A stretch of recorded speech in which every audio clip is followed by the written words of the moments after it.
Let's bring in one of our modules who is in Congress. We have mobile journalist Amy Atienza. Amy, what do you have for us? Yes, natapos na nga yung botohan dito mismo sa House Justice Committee kung insufficient in substance nga ba yung dalawang impeachment complaint laban kay Pangulong Bongbong Marcos. Kanina narinig natin yung manifestations ng ilang mga mababatas, pero meron pa rin naman tayong narinig na tatlo yung nagsasabing sufficient in substance ito. Kabilang nga dyan si Congressman Egay Erice, Congresswoman Laila de Lima, pati na rin si Congressman Chel Jokno. Kanina, after nung mismong preliminaries nitong botohan, narinig din natin yung pahayag at yung opinion ng Makabayan Bloc Representatives pagdating sa naging desisyon ng House Justice Committee tungkol nga doon sa impeachment complaints. At nasabi nila na parang malinaw daw na gusto nang patayin ng komite yung mismong impeachment complaint laban kay Pangulong Bongbong Marcos. At kanina nakita rin natin dito yung isa sa mga complainant, si former Representative Liza Maza, kung saan sinasabi niya na tinigil nito yung call for transparency and accountability. So tuloy-tuloy daw na magkakaroon sila ng panawagan at mas mag-iingay pa nga raw sila sa lansangan dahil sinasabi na by February 25 ay meron ulit silang protesta na mangyayari dahil nga sa naging desisyon and syempre dahil na nga rin sa panawagan nila for transparency and accountability dito sa Kamara. Amy, sino yung negative vote do sa unang impeachment? At sino yung pito na doon sa ikalawang impeachment? Wala akong Doon sa first impeachment complaint, wait lang, check natin yung mismong votation na nangyari. Doon sa first impeachment complaint, may 42 na in favor. So halos lahat talaga kasama dyan sila Representative De Lima sa 42 in favor na insufficient in substance. Yun yung naging motion. Yung isang against was Representative Jet Nisay kung saan nga siya mismo yung endorser nitong first impeachment complaint ni Attorney Andre De Jesus. At yung tatlong abstain naman dyan ay yung mga Makabayan Bloc representatives. Doon naman sa second impeachment complaint, meron siyang, ang naging motion sa second impeachment complaint ay kung sufficient naman in substance itong Maza et al. Complaint at 7 ang in favor dyan. Kabilang nga dyan sa 7 ay si Representative De Lima, Representative Jokno, Representative Erice, yung tatlong Makabayan Bloc representatives, pati na rin si Representative Nisay, na silang apat yung endorsers ng mga impeachment complaint na pinag-usapan nga dito sa House Justice Committee. So, bukod sa kanila, syempre may 39 na against at wala namang nag-abstain doon sa second impeachment complaint for its sufficiency in substance. Bok, let me just bring in Ami Pamintuan from the Philippine Star. She now joins us all the way from Parañaque. Ami. Hi. Sorry. It's okay. Bisita namin yung ambassador of China. Okay. Dito pa siya. Hi. Sorry Good afternoon, everybody. Please give my regards. Oo nga. Pati yung kaaway mo nandito, si Wolf and the Hyena nandito. Ami, si Amy is reporting from Congress. Yes. Dun sa ending ng Justice Committee hearing on the impeachment complaints. So yung Di tamang-tama nga yung yung sinabi sa atin kahapon ni Congressman Abante, Fearless forecast. Fearless forecast so talaga. the lone person who voted no for the first impeachment complaint was si Nisay, Jet the endorser. Nisay, Congressman Jet Nisay, hindi si Congresswoman Rene Co. To clarify. Pero hindi naman siya unexpected, Ronald? Yung kay BBM naman hindi siya completely a surprise. Yes. Di ba? Actually, nung humingi tayo ng fearless forecast kay Congressman Abante, medyo alam na rin naman natin kung anong sagot. Alam mo na yung sagot. Oo. Because Hindi, lalo na dun sa first, the first complaint, lalo na yon. the first In one, fact, yes. The first one kasi brought in issues like the arrest of former President Duterte. Pero yung second, initially, before, sabi, mas may substance daw. So I'm also a little bit surprised. Akala ko nga 8 yung boboto 7. Sino yung Pangulo? Boboto. Hindi bumoto dahil endorser siya dun sa impeachment ni Vice President Sara Duterte. Amy, you said may mga magbabalak na mag-protesta pa rin, no?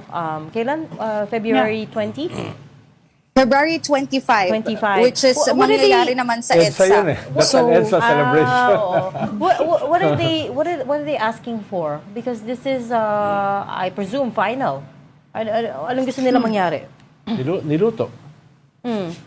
Well, so far gusto nilang iparinig yung boses nga nung kanilang mga nire-represent na party lists katulad ng ng ACT Teachers, Gabriela Women's Party, pati na rin ang mga kabataan pagdating nga dito sa pagtawag nila sa transparency and accountability at hindi lang naman tungkol dito sa impeachment ni Pangulong Bongbong Marcos dahil kung maalala din natin noong Lunes naman ay nag-file din at nag-endorse itong Makabayan Bloc Representatives ng impeachment complaint naman laban kay VP Sara ulit. So, yun talaga yung gusto nila panawagan. Kailangan may maging reforma din sa ating government system dahil nga dito sa mga corruption scandals na nangyayari at naaakusa yung ating two highest ranking officials. Pero yung 25 kasi matagal na nilang planong mobilization yan. Dahil that's the Tagal na, last year 40th pa yan. anniversary of EDSA. Ang rally nila ay sa People Power Monument ng 10 a.m. sa 25th ng February. Amy, so Yes, yung pero- Amy, inoculated na, no? Hindi na pwedeng filean uli si Tindahan, President sarado na. Marcos. Yes, ano? exactly. Yes, bawal na muna ulit mag-file ng impeachment complaint kay laban kay Pangulong Bongbong Marcos. Ang iniintay na lang natin dito mismo sa Kamara ay yung pagpapasa naman ng committee report nitong House Justice Committee sa nangyaring ang deliberations and determination sa sufficiency in form and substance. So, mangyayari daw na sa February 9, may hearing ulit itong Justice Committee para nga daw sa preparasyon ng committee report na ipapasa nila sa plenary by next week. Okay. Well, we know that wala pa sa Justice Committee, of course, yung complaint naman against VP Sara. Pero may balita ka na ba kung anong binabalak whether ng SecGen or ng Speaker's Office dun sa dalawang naihain ng impeachment complaints versus VP Sara the other day? Well, after kasi na ma-file nga itong dalawang impeachment complaint laban kay Vice President Sara Duterte, ang hinintay naman natin ay kung i-refer na ba ng Office of the Secretary General kay Speaker yung mismong mga impeachment complaint. Kailangan pa daw kasi itong i-verify at i-authenticate ng SecGen ng Kamara bago nga maipasa kay Speaker Bogie D. At pag naipasa na kay Speaker Bogie D, doon magsisimula yung bilang ng 10 session days para mailagay nga sa order of business itong kay VP Sara. Pero moving forward, wala pa rin tayong naririnig talaga kung na-refer na ba ng Office of the Secretary General kay Speaker yung mga impeachment complaint na na-file. Pero nang narinig din natin yung mga naging pahayag ng mga endorser pati ng mga kongresista na kasama nga dun sa pagpa-file, wala naman daw masyadong bago. Ang idinagdag lang nila yung testimony ni Ramil Madriaga na allegedly nga ay former aide and bagman ni VP Sara doon sa kanilang impeachment complaint. Pero wala ka naman narinig na may magsasampa o nagbabalak mag-endorse ng pangatlo o pang-apat na impeachment complaint against VP Sara? Or wala bang niluluto, for example, ang mga congressmen na sila mismo will take the second route, which is yung collect 1/3 of the signatures of members of Congress, Yung parang fast ginawa nila the track. last time. Bok, nung nakaraang araw, narinig natin parang possible daw na may third impeachment complaint at iniisip talaga namin dito baka sila former Senator Trillanes na yung mag-file. Pero nung tinanong din natin siya via text, ay kung magpa-file siya the next day, ay sabi niya naman, ay kasama na raw yung complaint nila dun sa na-endorse ni Akbayan Party List Representative Percy Sendanya at ML Party List Representative Laila De Lima na impeachment complaint. So yun yung second impeachment complaint na natanggap ng Kamara this year against VP Sara. Yung sa votation, medyo wala pa tayong naririnig dahil nga naging maingay din ngayon dito sa Kamara yung usapin naman ng Ethics Committee pagdating kay Representative Kiko Barzaga at nakita na nga siya ngayon sa plenary session.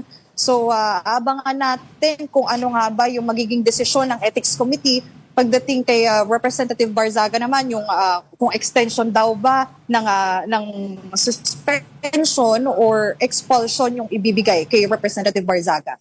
So he's back to work today. Today mismo. Okay. Ayan na siya. Kahapon, nagkaroon ng ethics committee hearing. Medyo closed committee hearing kasi siya lalo na pag ethics. So ngayon sa plenary, doon nila ilalabas yung naging usapin, yung napag-usapan nila doon sa naging hearing na nangyari kahapon. So, kailangan Amy, natin imbitahin napag-usapan uli na si ba yung Abante. Para sa bagong fearless forecast. Ami, imbitahin uli natin si Abante. Hindi ba tinanong na natin si di ba si Congressman Abante? Medyo yung kay VP walang gustong mag-fearless forecast Hindi ba?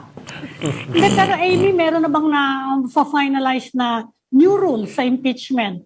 Apart from yung requirement nga ng Supreme Court, meron na ba silang nag-firm up na balak nilang gawin para kay VP Sara na impeachment? Wala pa tayong naririnig pagdating naman dyan sa new rules na ilalapag nila para nga dito sa impeachment ni VP Sara. Narinig natin yung sa Supreme Court nga, and technically kung may ilagay nga sa order of business din itong mga impeachment complaint laban kay VP Sara, magiging same din yung magiging process, pag-uusapan kung sufficient in form and sufficient in substance yung mga impeachment complaint, kasama nga ang House Justice Committee, pati yung mga ex officio din na pwedeng bumoto nga sa sufficiency at sa preliminaries na gagawin bago magsimula yung actual hearings ng impeachment laban kay VP Sara. Okay. Okay. We'll let you go. Okay, maraming salamat. Amy Atienza reporting to us live from the House of Representatives.